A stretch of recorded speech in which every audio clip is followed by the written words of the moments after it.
नाज़रीन आदाब, TV Urdu news में आपका खैर मकदम है। आप देख रहे हैं खास बात। सबसे पहले नजर सुर्खियों पर। माह श्याम का बाबरकत महीना सायाफगन, जिक्र अज़कार से फजाएं हुई मुअत्तर। बर्रे सगीर में आज पहला रोजा। इंडियन मुजाहिदीन की मुबैना धमकी के बाद मुंबई में सख्त सिक्योरिटी इंतजाम। ट्विटर अकाउंट की सदाकत का लिया जा रहा है जायजा। यूपी असेंबली के सामने चल रहे रिहाई मंच के एहतजाजी धरने के 50 दिन मुकम्मल। मुल्क के मुख्तलिफ हिस्सों से आए अफराद ने की शिरकत। और यूपी में मुसलमानों को रिझाने की सियासी जमातों की कोशिशें हुई तेज। बीएसपी के बाद समाजवादी पार्टी का बैकवर्ड क्लास सेमिनार।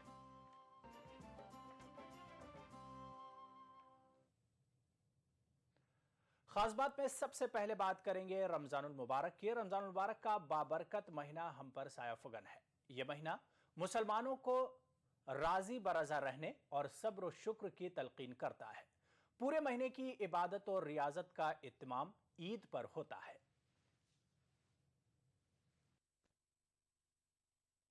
रमजान में रहमतों की बारिश सारे आलम इस्लाम पर हो रही है।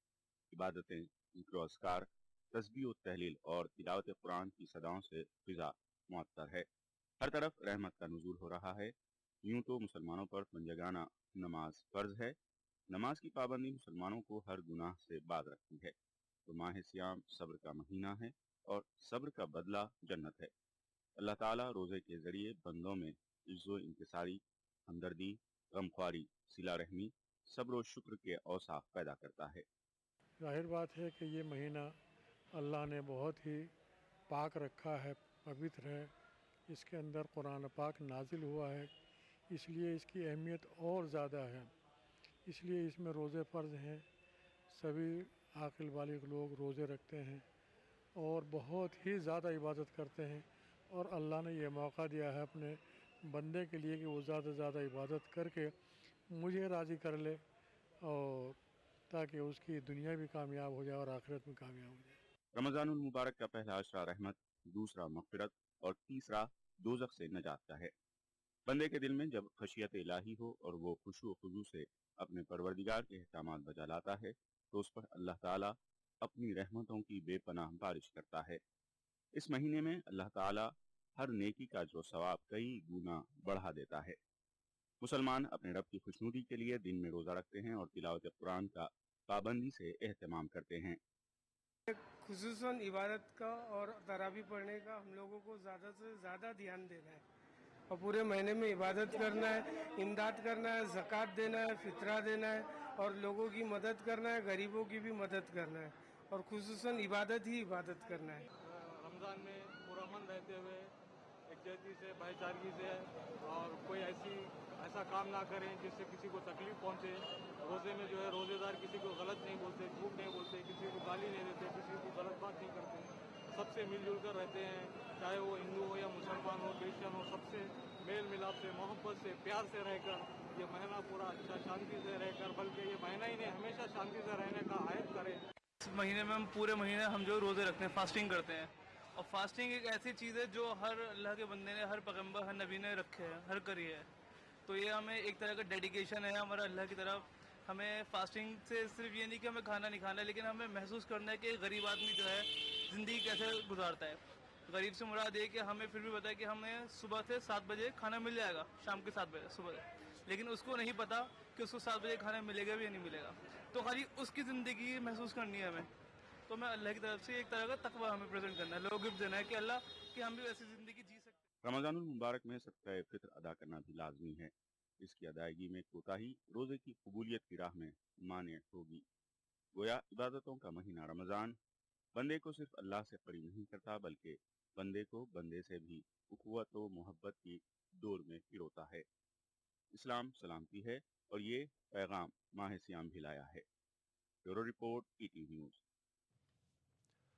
ट्विटर अकाउंट के जरिए, जो कि इंडियन मुजाहिदीन का समझा जाता है, यह धमकी दी गई है कि इसका अगला निशाना मुंबई होगा। महाराष्ट्र एटीएस के एक ओहदेदार का कहना है कि इब्तिदाई जायजे से पता चलता है कि ट्विटर अकाउंट हकीकी मालूम नहीं होता। ताहम तफ्तीशकार मामले को हल्के में नहीं ले रहे हैं। दहशतगर्द तंजीम इंडियन मुजाहिदीन की इस मुबैना धमकी के बाद रियासती इंतजामिया ने मुंबई में सिक्योरिटी इंतजामात सख्त कर दिए हैं। ट्विटर के जरिए यह धमकी बोध गया धमाकों के 2 रोज कबल यानी 5 जुलाई को दी गई थी। एनआईए इंडियन मुजाहिदीन के इस अकाउंट के सही होने की जांच कर रही है।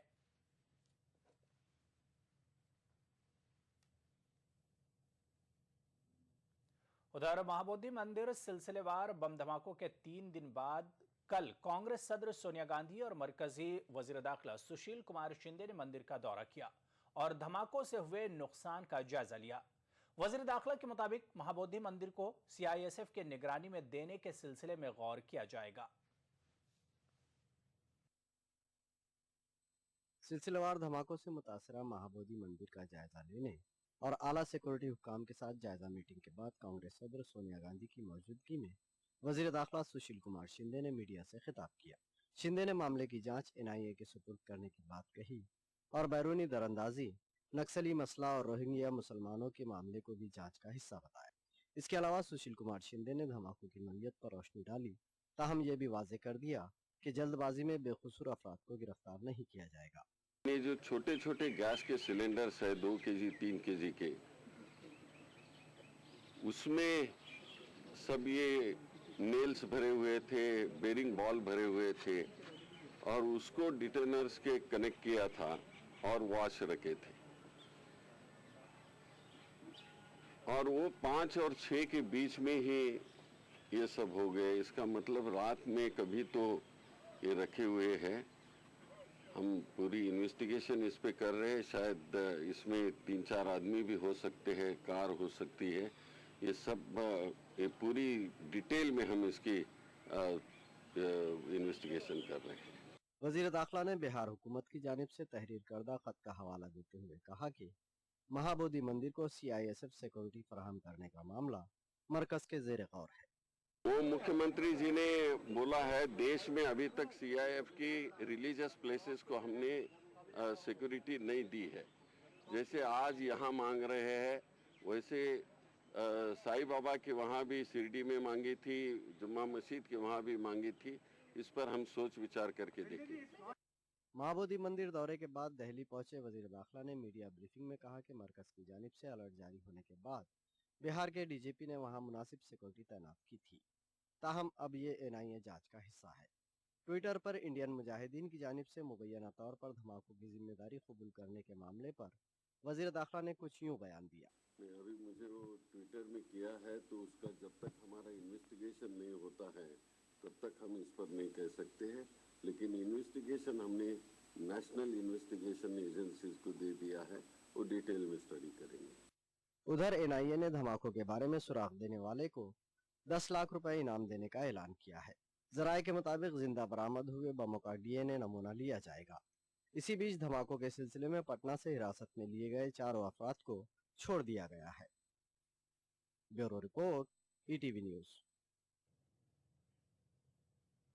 और अब बात करेंगे रिहाई मंच धरने की। उत्तर प्रदेश असेंबली के सामने चल रहे रिहाई मंच के धरने के 50 दिन मुकम्मल हो गए हैं।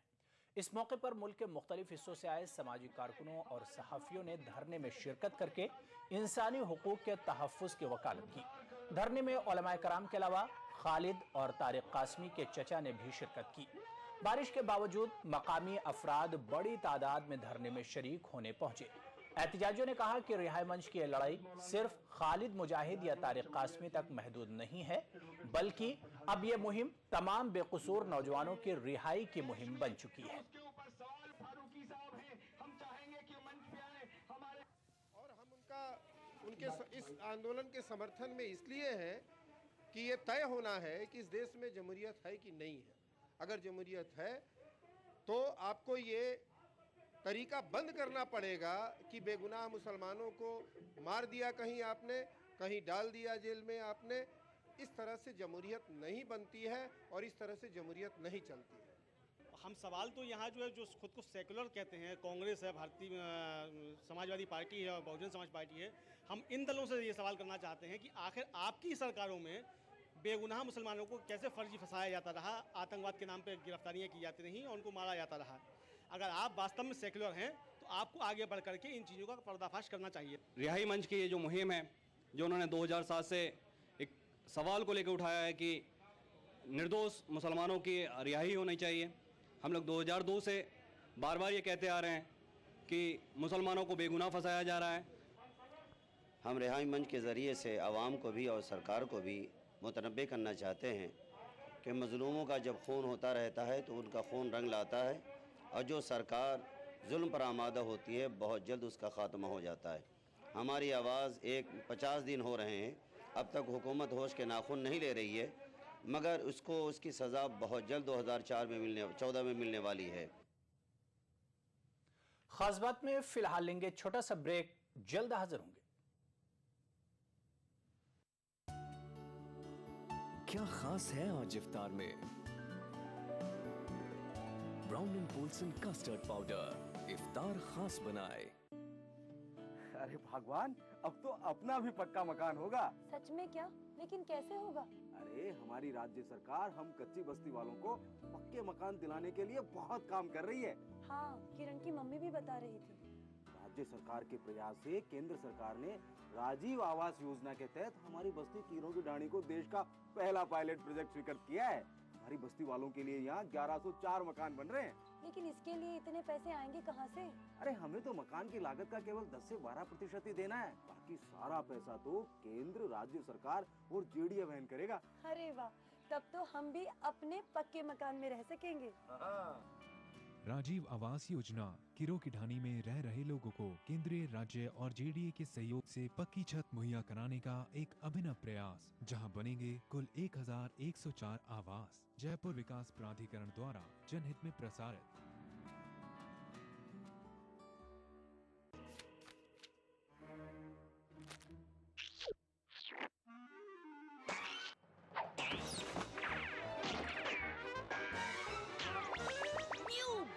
जेली, थोड़ा खेलो, थोड़ा खाओ।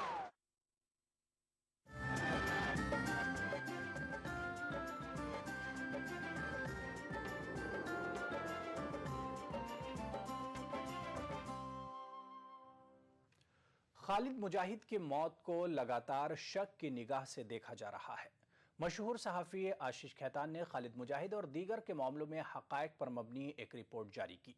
ताहम इस रिपोर्ट को मुंसलिक करते हुए हैदराबाद के समाजी कारकुन मेजर कादरी ने कौमी अक़लियती कमीशन को एक ख़त लिखकर इस मामले में मुदाखलत करने की अपील की, जिसके बारे में कौमी अक़लियती कमीशन के चेयरमैन वजाहत हबीबुल्लाह ने कहा कि खालिद मुजाहिद का मामला समेत दाखिल करदा अर्जी भी ज़ेरे गौर है। एक आशीष खैतान का रिपोर्ट है, वो सिर्फ खालिद मुजाहिद के बारे में नहीं है। उन्होंने कई ऐसे वाक़यात का जिक्र किया है जो आतंकवादी वाक़यात, जिसमें उन्होंने कहा है कि जो लड़के गिरफ़्तार हुए हैं वो असल में दोषी लड़के हैं नहीं, तो वो जालिम नहीं लेकिन मज़लूम हैं। और उन्होंने ये कहा है कि इनके ख़िलाफ़ ड्रॉप कर दिया जाए। इलाहाबाद हाई कोर्ट के सामने उन्होंने ये लेटर पिटिशन दिया हुआ है। इसी किस्म का उन्होंने मुंबई में भी दिया है, मुंबई हाई कोर्ट को। आम इंतखाबात करीब आते ही सियासी सरगर्मियां तेज होती जा रही हैं। बहुजन समाज पार्टी के बाद समाजवादी पार्टी ने भी बैकवर्ड क्लास सेमिनार के जरिए 2014 पार्लिमानी इलेक्शन से पहले अपनी ताकत दिखाने की कोशिश की है। उत्तर प्रदेश में इसकी शुरुआत मेरठ से करते हुए समाजवादी पार्टी के लीडरान ने कांग्रेस और बीजेपी को तनकीद का निशाना बनाया। मगरबी उत्तर प्रदेश में पसमानदा तबके के 32% वोट रियासत की सियासत को मुतासर करने की ताकत रखते हैं। यूपी असेंबली इंतखाबात में बेहतर नताइज हासिल करने वाली समाजवादी पार्टी के लिए पार्लिमानी इलेक्शन में हिंदू और मुस्लिम बैकवर्ड वोट उत्तर प्रदेश के इस हिस्से में अपनी सियासी ताकत को और मजबूत करने के लिए कारगर साबित हो सकता है। मेरठ में मुनक़दा सेमिनार को खिताब करते हुए समाजवादी पार्टी के सीनियर लीडर बलराम यादव और मेरठ हापुड़ पार्लिमानी सीट के उम्मीदवार शाहिद मंजूर ने कांग्रेस और बीजेपी पर सख्त तनकीद की। साथ ही दोनों समाजवादी पार्टी के लिए बेहतर नतीजों की उम्मीद का इजहार करने से भी नहीं चूके।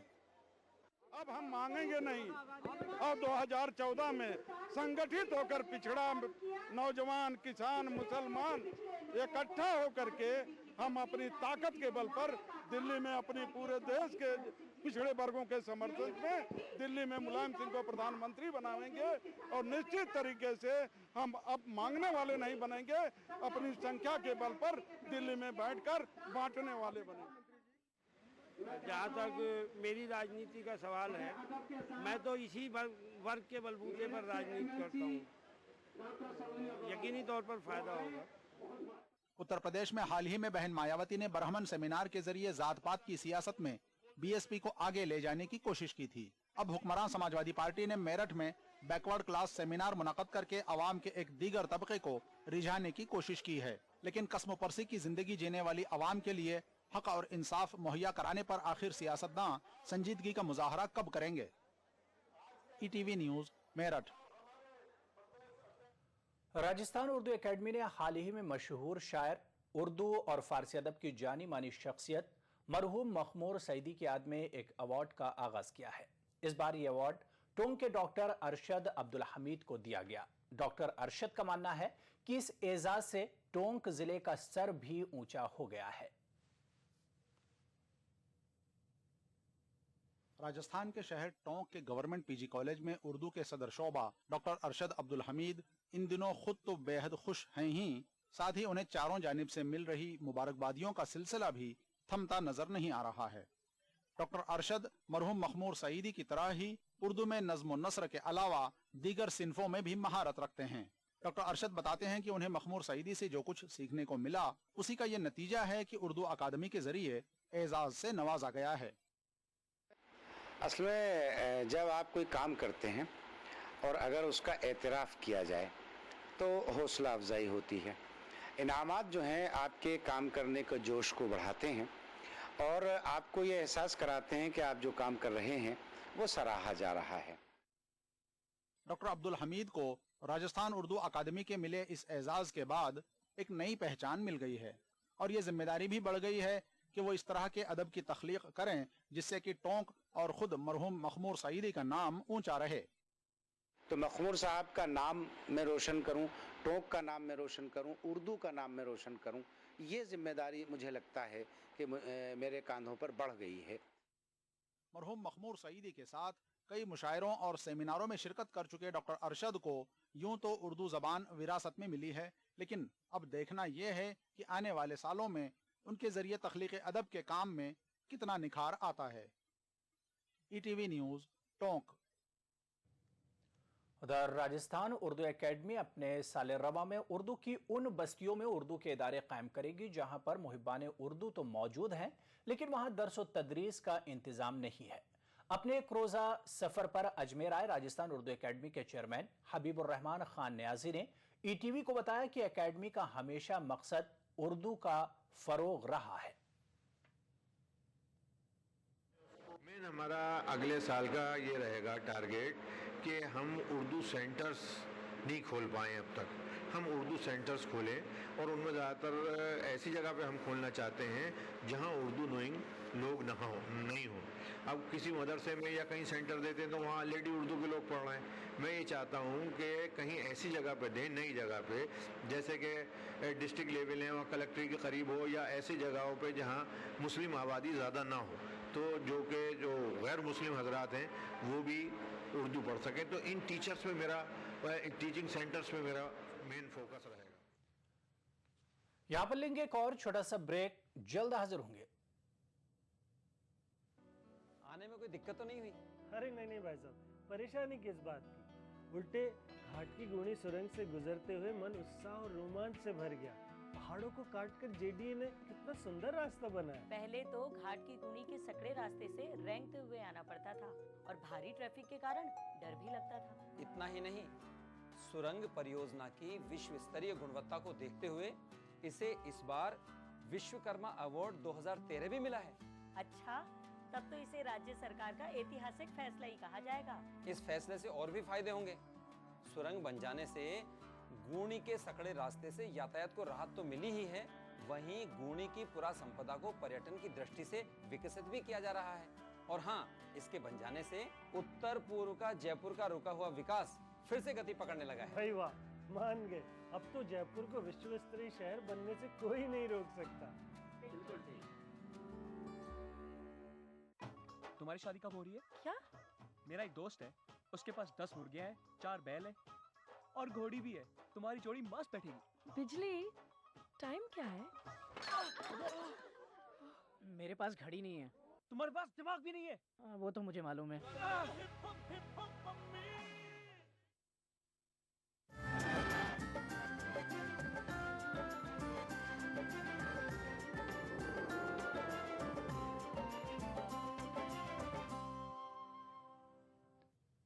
खास बात में एक बार फिर आपका खैर मकदम है। यूपी हुकूमत के मुस्लिम वजीर खामोश हैं, जबकि समाजवादी पार्टी के दबंग और ताकतवर लीडर वक्फ और कब्रिस्तान की जमीनों पर नाजायज कब्जे कर रहे हैं।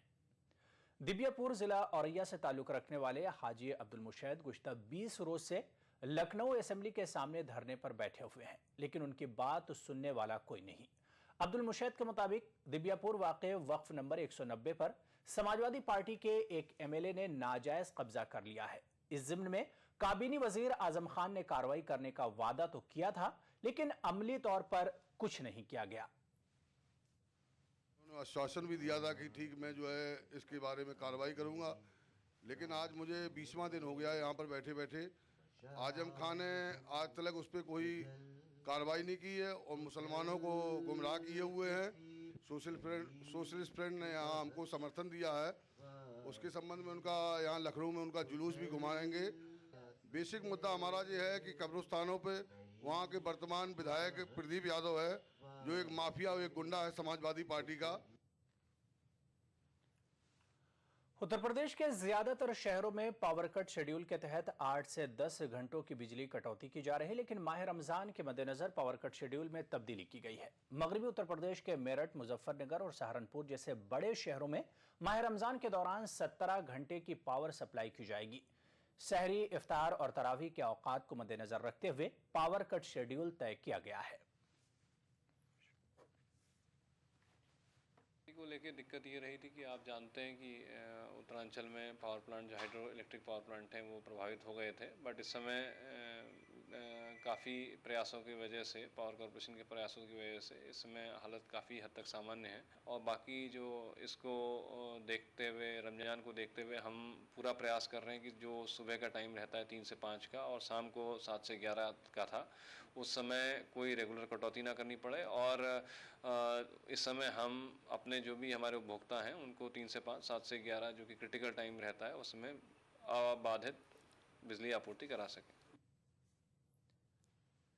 हैदराबाद में कायम 100 साल कदीम मदरसा सूफिया की सदर तकारीब के मौके पर एक वेबसाइट www.sufischool.com लॉन्च की गई। इस वेबसाइट पर मदरसा सूफिया से जुड़े अल अस्माउल हुस्ना ट्रस्ट की तमाम मतबूआत को रखा गया, जिसे फ्री डाउनलोड किया जा सकता है। SufiSchool.com फिलवक्त उर्दू में दस्तयाब है, लेकिन डायरेक्टर मदरसा सूफिया प्रोफेसर सैयद तनवीर ने इस अज़्म का इजहार किया कि बहुत जल्द ये वेबसाइट फारसी, अंग्रेजी और हिंदी जबानों में भी दस्तयाब कराई जाएगी।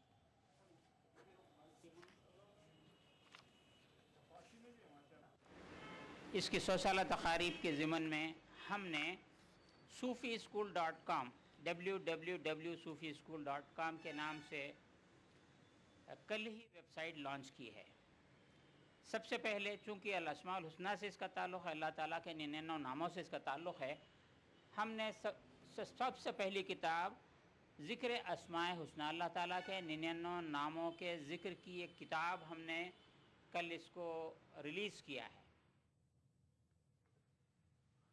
उत्तर प्रदेश महकमे सेहत की जानिब से रफ़ेबिना नर्सिंग होम को ब्लड बैंक खोलने की इजाज़त मिलने के इम्कान रोशन हो गए हैं। मारूफ समाजी कारकुन डॉक्टर सलमान खालिद ने ETV से बात करते हुए वाज़ेह किया कि समाजी खिदमत के बाब में ये एक बड़ा कदम है, जिससे गरीब लोगों की ज़िंदगी के तहफ़्फ़ुज़ के लिए खून की फराहमी को यकीनी बनाया जा सकेगा।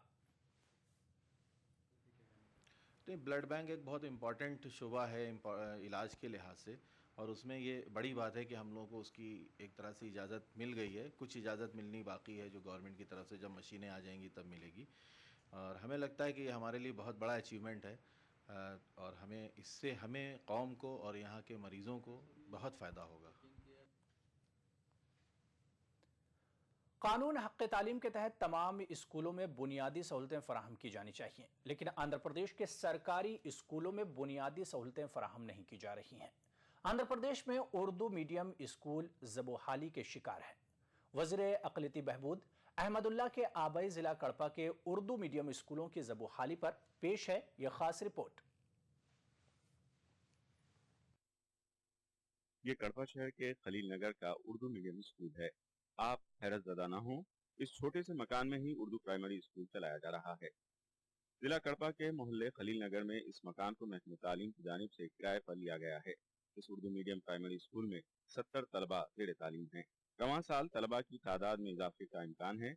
बुनियादी सहूलतें फराहम होने की बात तो दूर, इस स्कूल में बैठने के लिए जगह भी दस्तयाब नहीं है। काबिल गौर बात यह है कि ये स्कूल रियासत के वज़ीर अक़लियती बहबूद अहमदुल्ला के असम्बली हल्के में है, लेकिन इसके बावजूद इस उर्दू मीडियम प्राइमरी स्कूल के लिए अब तक ज़ाती इमारत की तामीर नहीं की गई, जिसको लेकर मकामी लोगों में तशवीश पाई जा रही है। ఇక్కడ బిల్డింగ్ లేదు వాళ్ళ పేరెంట్స్కి క్యాన్వాసింగ్కి నేను వెళ్ళాను అక్కడ పోయి వాళ్ళ పేరెంట్స్ని కూడా చెప్తే మీరు ఒక్కటి ఈ స్కూల్కి బిల్డింగ్ లేదు మా పిల్లలు ఎక్కడ గ్రౌండ్ ఇది వాళ్ళు కూడా ప్రాబ్లమ్స్ చెప్తున్నారు. నా పేరు ఆరిఫున్. ఈ స్కూల్లో చదువుకోవాలన్నా కూడా చాలా ఇబ్బందిగా ఉంది. చాలా మంది వస్తారు స్కూల్లో, కరెంటు పోతే కూడా చాలా ఇబ్బందిగా ఉంటుంది. మనుషులు చాలా మంది వస్తారు. మళ్ళీ ఈ స్కూల్లో పిల్లలు రావాలన్నా కూడా వాళ్ళ పేరెంట్స్ తీసుకొని వెళ్ళిపోతారు. ప్రైవేట్ స్కూల్లో చదువుకుంటామని, మా పిల్లలు ఇక్కడ చదువుకుంటే మా పిల్లలకి ఏమైనా అవుతుందని తీసుకొని వెళ్ళిపోతారు సార్. कड़पे के गौसनगर में वाक़ बलदिया प्राइमरी स्कूल भी ज़बोहाली का शिकार है। इस स्कूल में 200 तलबा ज़ेर तालीम है, लेकिन 200 तलबा के लिए सिर्फ 2 असातिज़ा को मामूल किया गया है, जिससे तलबा और असातिज़ा को शदीद मुश्किलात पेश आ रही हैं। ఈ స్కూల్ చాలా పాతది, గౌస్ నగర్ స్కూలు. ఇక్కడ అంతా లేబర్స్, తర్వాత వచ్చేసి చాలా పేదవారు నివసిస్తున్నారు గౌస్ నగర్ ఏరియాలో. ఇక్కడ విద్యార్థులకు గవర్నమెంట్ స్కూల్ ఎంతైనా అవసరం ఉంది. అందులో ముస్లిం ఏరియా, మైనార్టీ ఏరియాలో ముస్లిం ఆడపిల్లలు ఎక్కువగా డ్రాప్ అవుట్స్ అవుతున్న ఏరియా ఇది.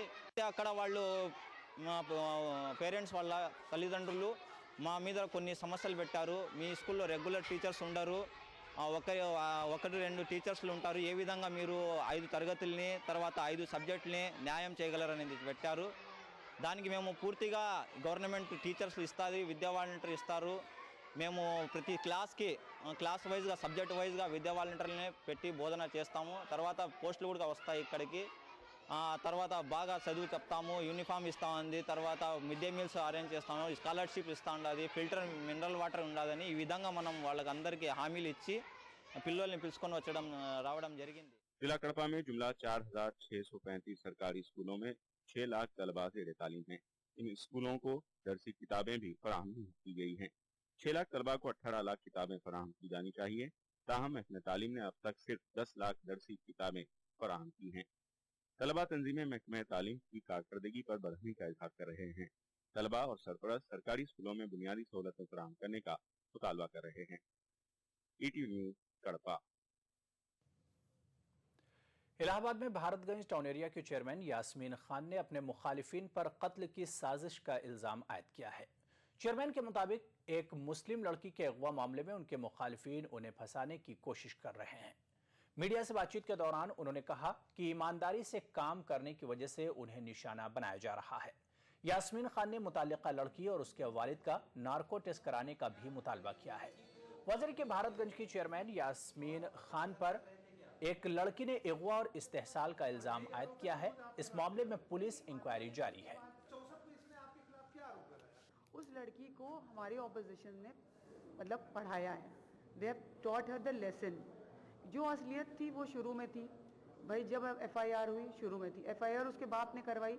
अगर असलियत होती तो उसमें हमारा नाम आता, उसमें कोई नाम नहीं है।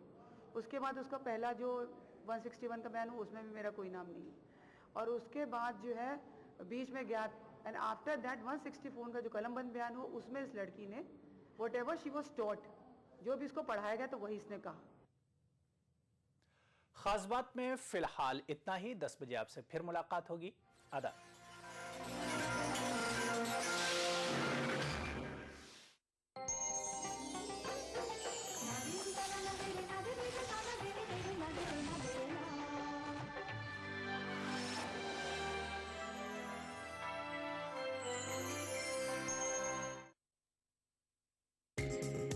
टीवी उर्दू पर अगला प्रोग्राम।